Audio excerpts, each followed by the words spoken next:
Bonjour et bienvenue dans votre 29e consultation des plaies et cicatrisations partagées. Cette semaine, nous allons traiter deux cas cliniques. Premier cas clinique, il s'agit d'une patiente diabétique présentant une infection du pied diabétique qui m'a conduit à réaliser une amputation d'orteil. Nous allons donc suivre depuis la première consultation jusqu'à la cicatrisation de l'amputation. Deuxième cas clinique va nous orienter vers un petit artifice technique, car depuis le mois de mai 2019, l'association Crème et Interface qui comporte de l'acide hyaluronique associé à la sulfadiazine argentique n'est plus remboursée. Or, on lui connaît des indications, notamment pour ma part, je l'utilise beaucoup dans les plaies post-traumatiques chronicisées en phase de granulation et de fibrine. La crème nous permet d'avoir une fibrinectomie autolytique du fait de sa texture. La sulfadiazine argentique nous permet de lutter contre une infection devant une plaie chronicisée. Et l'acide hyaluronique permet de stimuler le tissu de granulation et d'épidermisation. Je vais donc à travers un cas clinique vous montrer un petit artifice technique pour que le patient bénéficie de cette association et soit remboursé. Je vous souhaite un bon visionnage de la 29e CPE-CP.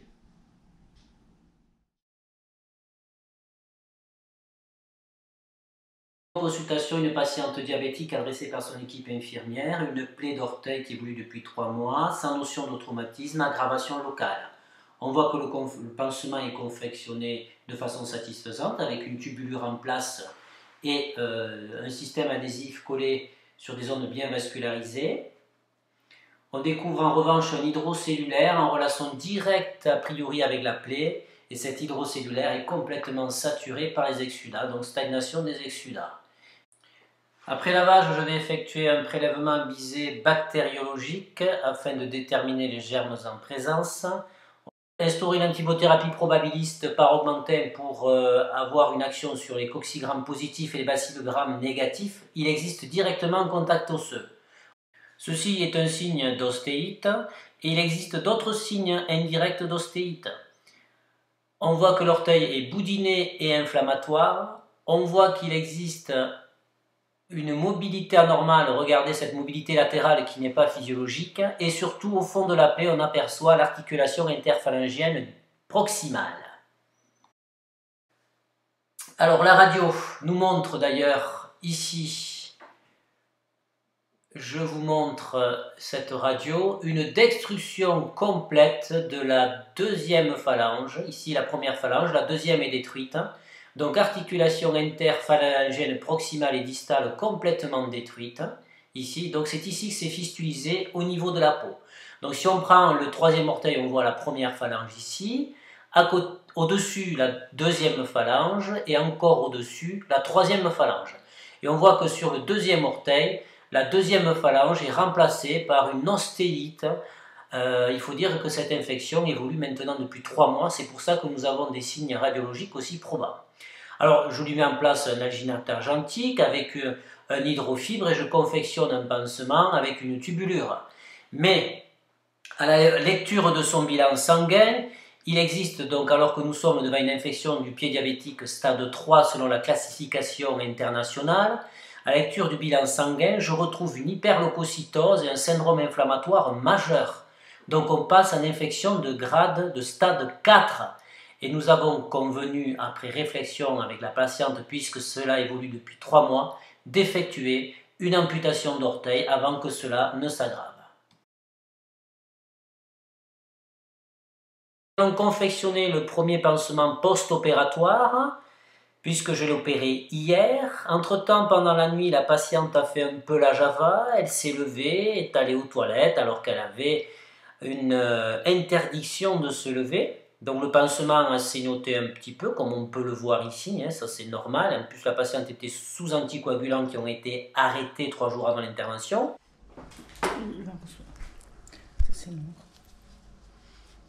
Voilà, donc bien sûr ça a bien saigné en post-opératoire immédiat, toujours des compresses entre les orteils. Et donc j'avais mis un alginate pour le côté hémostatique. Voilà, parfait.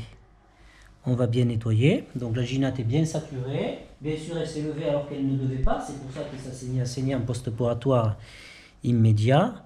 Et avec un petit point pour rapprocher, vous voyez ici, l'objectif c'est d'accélérer la cicatrisation. Cette dame n'a pas d'artériopathie sous-jacente. Donc on peut espérer avoir une cicatrisation assez rapide.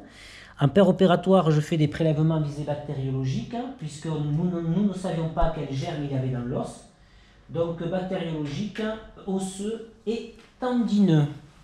Alors, mise en place de l'alginate. Donc là, c'est un alginate qui se met sec. C'est vraiment pour le côté hémostatique que je fais ça, que je mets ce type de pansement. Parce qu'on ne va pas reprendre l'hélicis de suite, mais il va falloir le reprendre assez rapidement. Voilà, comme ceci. Toujours des petites compresses entre les orteils. Ça, c'est essentiel pour éviter les macérations. Voilà. Le tout sera renforcé par des compresses simples, puisqu'on ne devrait pas avoir d'exsudat ni de saignement, et toujours bien caler des compresses entre les deux orteils pour éviter que les deux orteils ne se rejoignent et ne se croisent. On le verra surtout à distance de l'intervention lors des premiers pansements.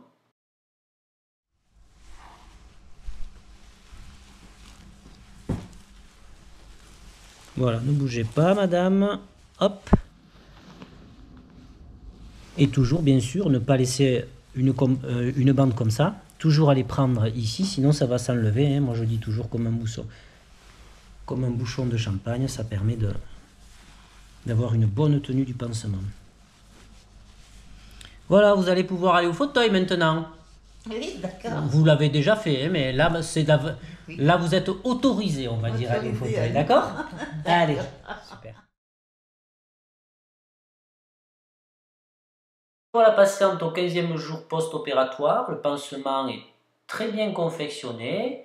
On voit qu'il existe l'alginate en interorteil au niveau de la zone d'amputation. Cette alginate n'est pas du tout saturée, le pansement a été fait hier, c'est un protocole quotidien. L'interface est enlevée, il y a une zone de fibrine centrale, comme on peut le remarquer ici, et le point est toujours présent, puisque nous sommes à J15. Voilà, il n'y a pas de douleur à la palpation, pas de signes inflammatoires locaux. Je pratique l'ablation du point. Voilà ici, qui est un point de rapprochement afin d'accélérer la cicatrisation. Et l'ablation de cette zone de fibrine centrale au bistouri. Vous voyez que la patiente n'est pas du tout algique et que cette zone de fibrine s'enlève facilement. Voici donc l'aspect de la plaie après l'ablation du point et de la fibrine. Nous partons sur la mise en place d'une pommade et d'une interface à base d'acide hyaluronique pour stimuler l'épidermisation.